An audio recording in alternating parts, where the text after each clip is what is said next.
Hi everyone, कैसे हैं आप सब। आई होप आप सब अच्छे होंगे, जहाँ पे भी होंगे सेफ़ एंड साउंड होंगे। जैसे मैंने पिछले ब्लॉग में आपको दिखाया था कि मेरी बेटी स्प्रिंग ब्रेक के लिए घर आई थी, तो उसे वहाँ पे क्योंकि खाना तो उसको अच्छा नहीं लगता, हॉस्टल में रहती है, तो यहाँ आई है तो उसको जस्ट हमेशा क्रेविंग होती है इंडियन खाने की।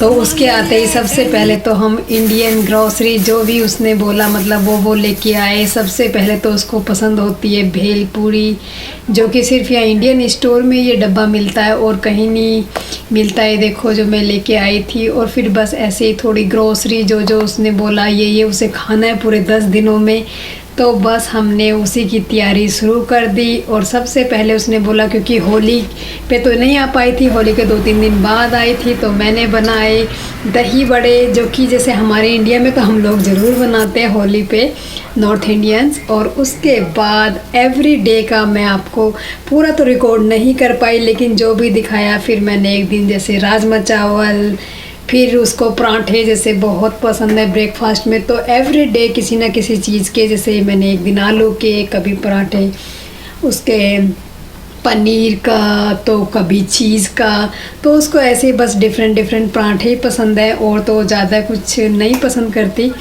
और फिर एक दिन जैसे पाव भाजी बनाई उसके लिए, क्योंकि उसको ये पाव भाजी उसे बहुत पसंद है, जो स्ट्रीट फूड। और बस एक दिन जैसे ऐसे ये मुझे लग रहा है मूली का पराठा है। और फिर एक दिन उसके लिए मैंने बनाए छोले, क्योंकि छोले और चावल और नान जैसे उसे बहुत पसंद है छोलों के साथ। तो एक दिन जैसे छोले खूब ज़्यादा बना लिए, तो एक दिन चावल बना दिए, फिर एक दिन नान बना दी। तो उसे डिफरेंट फ्लेवर से एवरी डे उसे कुछ नया मिल गया, तो उसको खाने में मतलब अच्छा लगा। क्योंकि वहाँ बच्चों को रोज़ ही पास्ता पिज़्ज़ा और सब ये खाना मिल के मतलब ये इतने बोर हो जाते हैं इंडियन बच्चे।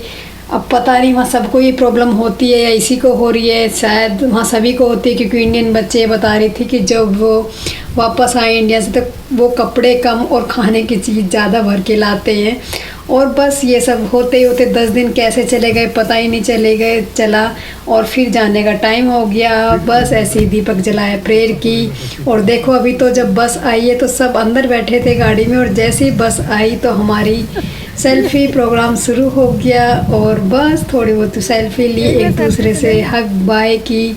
अब टाइम हो गया वापस जाने का, 10 दिन कैसे कट गए पता ही नहीं चला।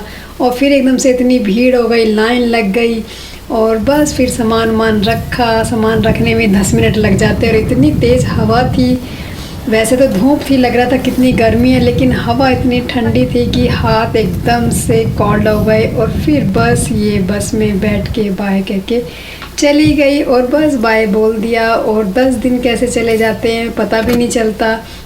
ऐसा होता है जब बच्चे पास में रहते हैं तो पता नहीं चलता, लेकिन जब दूर हो जाते हैं तो उनका ऐसा लगता है कि एक एक पल उन्हें हम अपना हाथ का खाना खिला दें, उन्हें उनकी बात सुन लें, अपनी उन्हें सुना दें। और बस कभी कभी जैसे 10 दिन ऐसे ही बस निकाले, तो कभी आउटिंग के लिए, कभी कहीं कॉफ़ी लेने चले गए, कभी डोनट लेने चले गए, जब भी थोड़ा बहुत भी टाइम मिला। क्योंकि जैसे इस हफ्ते मैं तो छुट्टी नहीं थी मेरी, तो मैं तो वर्किंग थी, लेकिन इसकी छुट्टी थी, तो लेकिन फिर भी शाम को कभी कभी इसको लेके चाहे थोड़ी देर के लिए निकल जाऊँ, तो 1-2 दिन ऐसे ही।